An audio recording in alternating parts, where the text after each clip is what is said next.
If you're trying to learn how to bend and you're just going like willy-nilly all over the place and never really know what it's going to sound like and you don't even know what you're aiming for, you're in the right place. We're going to play something like this. Some of those. Some of those. Some of those.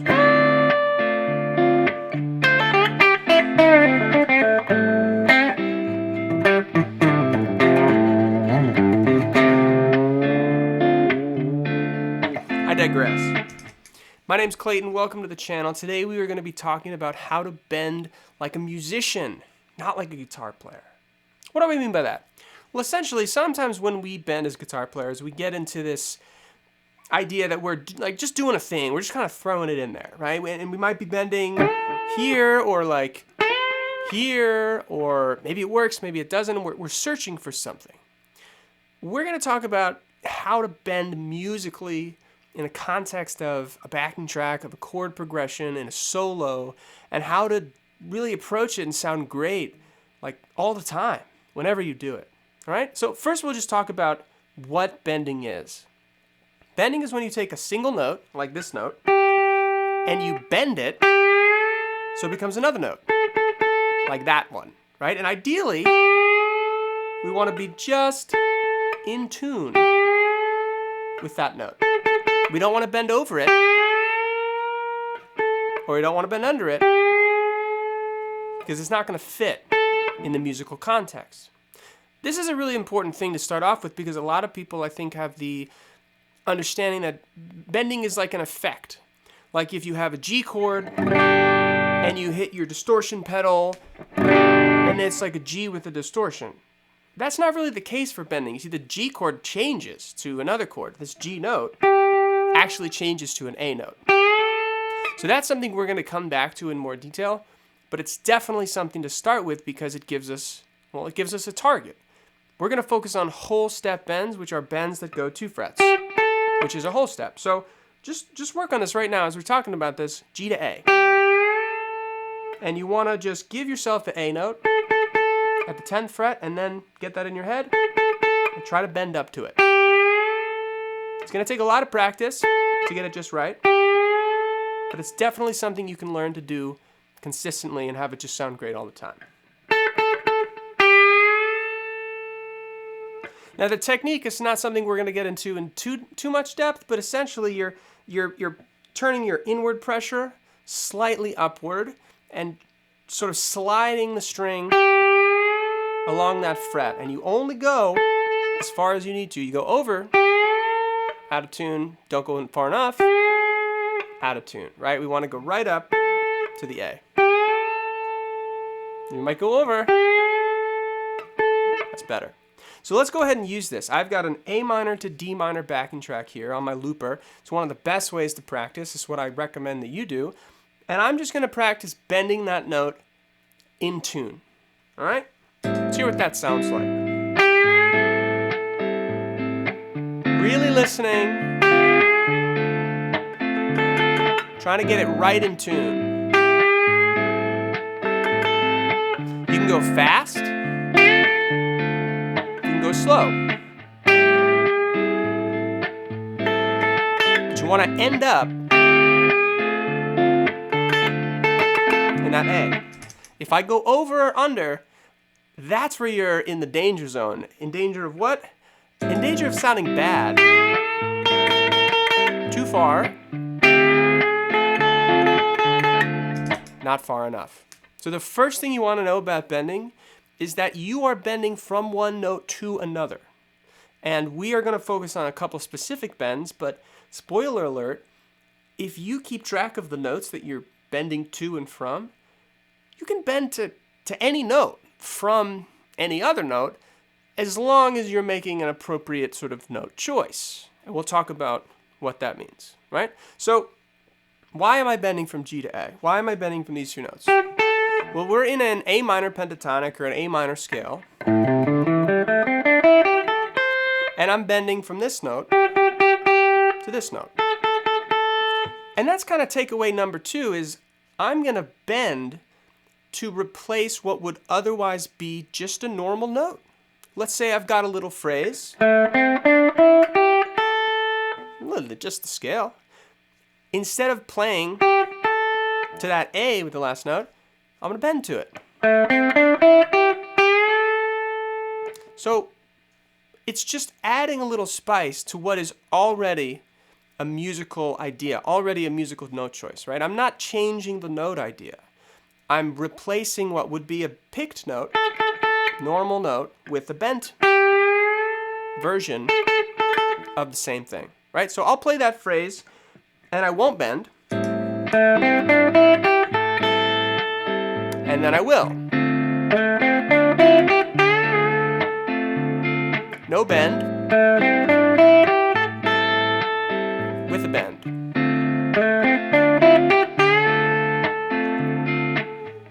Just gives a little flavor, just gives a little something extra. It doesn't really change my musical idea. It gives it the same note, but it gives it something more, right? And that's the first way that I want you to try to apply this, is take a phrase you're already doing and incorporate a bend into some space of it, right? In an A minor pentatonic, that G to A is a perfect place to do it. I literally just played a scale, and then I bent from G to A just to add that flavor. Now, where else can we bend?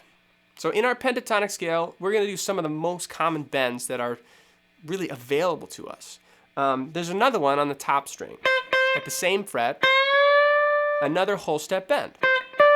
Now this works because I'm bending from another note in the scale to another note in the scale, right? And again, spoiler alert, if you take a note from the scale and you want to bend it, just bend it to the next note in the scale. And that's why this works. I'm not bending randomly. I'm not bending 1 fret, 3 frets. No, I'm bending from one note in the scale, which is C, to the next note in the scale, which is D. So let's see how that sounds. Now that's a little weird. That sounds a little better, but listen to this.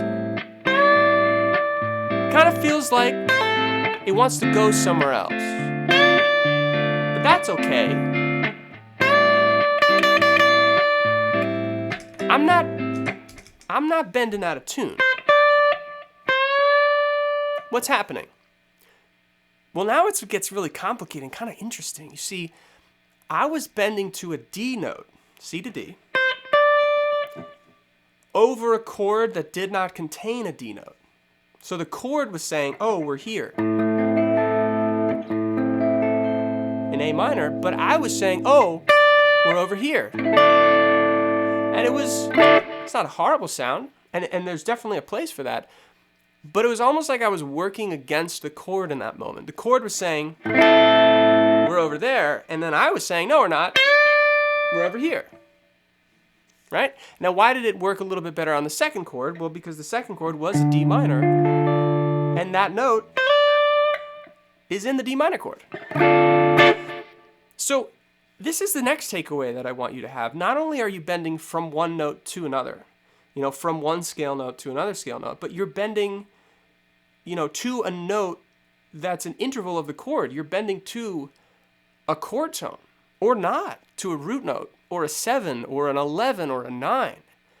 So that just because you bend doesn't mean that that note is going to have that feeling, because the note you bend to might not have that feeling, right? So this brings us to this idea of you're going to bend an out note in or an in note out. So in the case of that first option, this C to D is actually an in note bent out. So what I'm going to do is I'm going to do a second technique, which is where I bend up and then bring it down. So now I'm taking the bend that's out and I'm sort of releasing it into the chord tone. Let's hear how that sounds over that A minor. You hear that kind of like sticks out for a second and then comes home?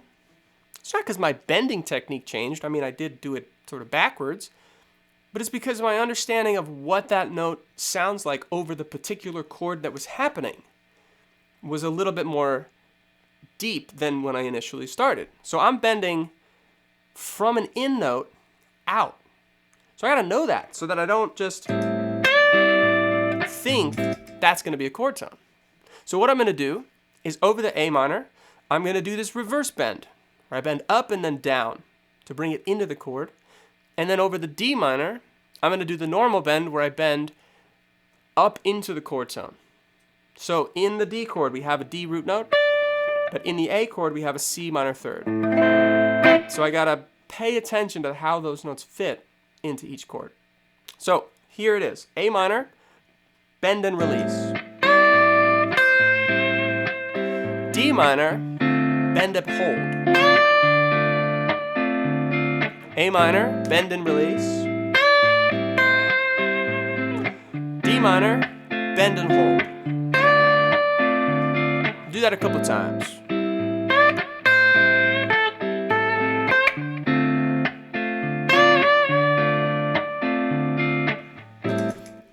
It's not the rule that you can only bend two chord tones.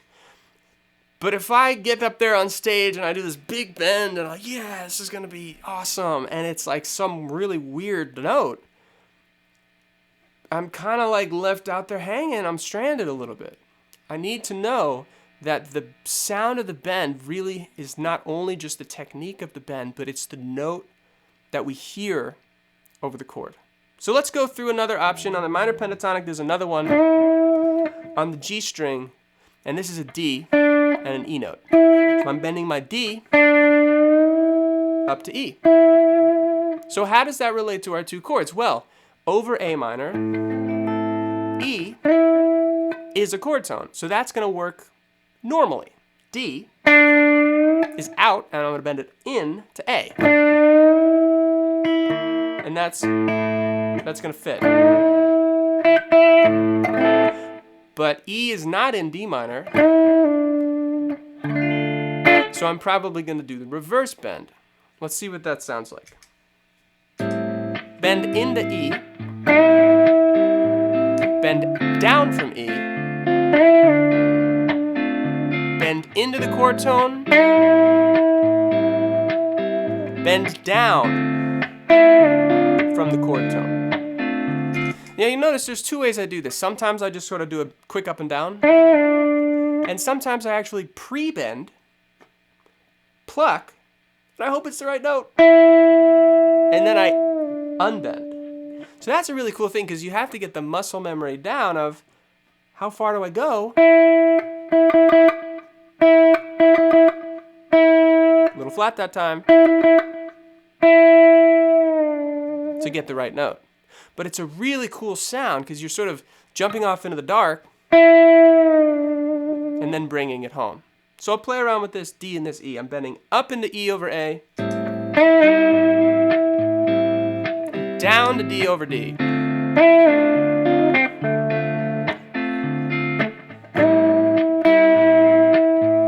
Getting that tuning right.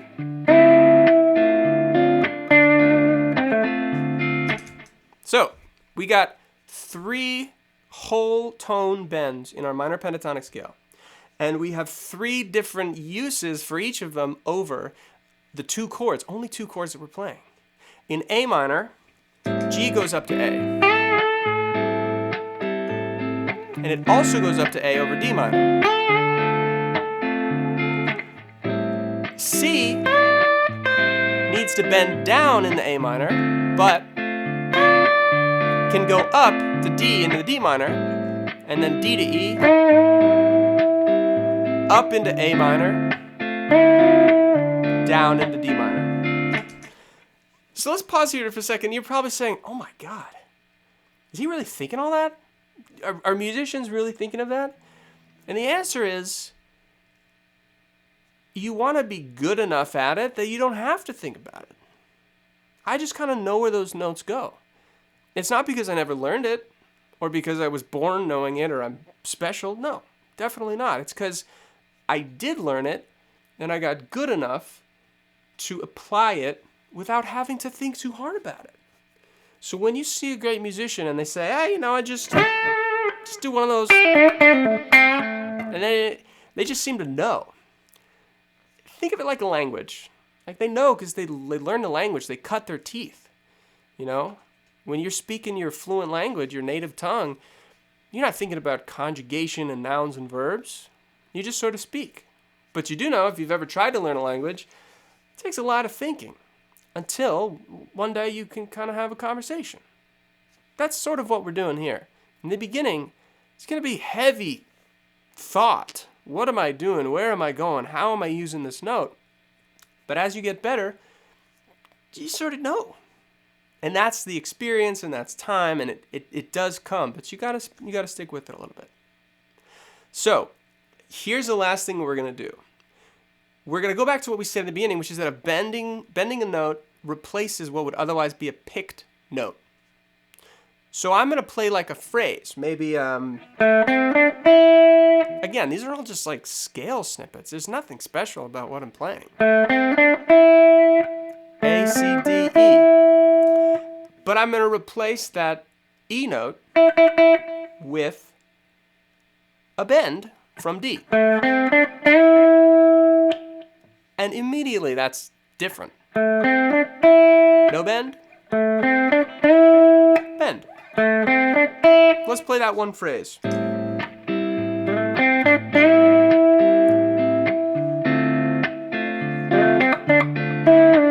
Bend down. Bend up to E over A. Bend down over the D chord. So I might, adjust my bend or my phrase depending on what chord I'm over, but the idea remains the same. Let's do another one. Maybe like, so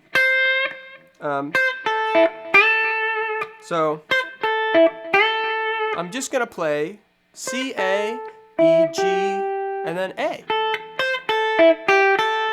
But I'm replacing the G to A with a G to A and a bend. Let's see how that sounds like.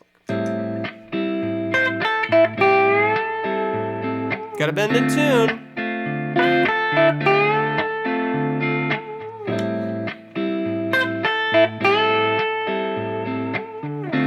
In this case, my A note is in both chords, so I don't have to make any adjustments at all. I can just play that lick over both chords and it just kind of works. Sounds good, right? Let's do one more with our C. So let's do something simple. E, G, A, C, what would be a D, up here, but I'm bending to it. Now I gotta unbend over the A minor, because C is in the A minor, but I gotta bend to the D, because D is in the D minor. You'll get the hang of it. Bend it up and release it, but then hold it.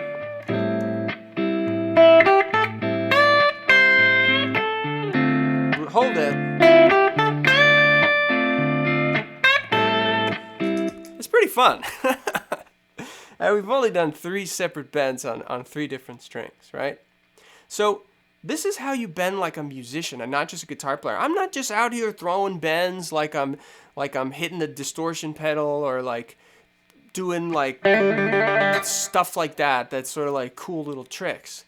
The bends are a way to access musical notes over chords, and I'm picking them. I'm playing to a root note, or I'm unbending to a third or something like that. And that's where it becomes music rather than just guitar licks, right? So here's what you're going to do. Here are our main takeaways. Number 1, when you bend, you're bending from one note to another. Those notes probably, most likely, should be or are going to be from a scale. I'm not randomly picking F sharp and bending to G or something. I don't know. I'm basing it off of a scale, but there are tangible notes I'm bending from and to, right? Now, the fun part is that those notes, the quality of them is going to change as you play them over different chords. So I might be bending an in note to an out note, or an out note to an in note. And there's no right or wrong answer about how to do it, but it's something that we want to know because it can be pretty surprising if you're bending all the time and it sounds great and it sounds solid, and then all of a sudden you get this crazy sound. Well, you didn't bend to a chord tone, you bend to an out note. Maybe that was a good one to do the unbend, right? Whatever. Either way you cut it, you got to sort of know what you're doing, what you're trying to do. And then the last piece is add bends to what would be a normal phrase. So take your basic old scale pattern, throw a bend in. I got to know that's G to A, otherwise what do I do? But by the same token, once I get a handle on that bend, it's pretty cool. So that's how you're going to bend. And spoiler alert, if you get these concepts, like I'm bending from one note to the next, I'm bending within the notes, within a scale, I'm bending from chord tone to non-chord tone or non-chord tone to chord tone, anywhere you know those notes, you can do it. I can bend G to A over here.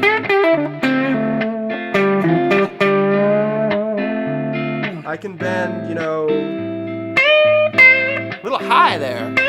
There it is. I can bend G to A.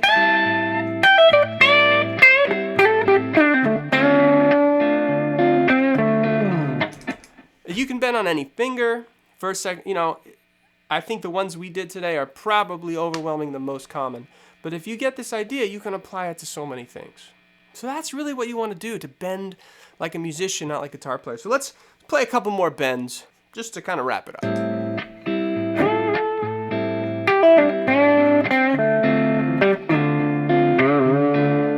You can bend with your first finger. It's a little harder.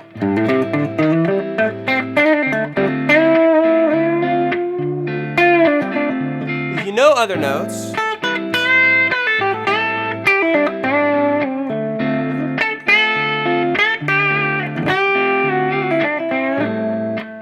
you can bend to them too. Thanks for watching. Join me next week for another guitar lesson. Please consider liking and subscribing if you enjoyed this. Check out below, I got all sorts of links for merch, try a guitar lesson with me, all sorts of stuff. And if you think anybody else would find some value from this, if you could share it, that'd be super cool. And I will see you next week for another guitar lesson. Thanks for watching.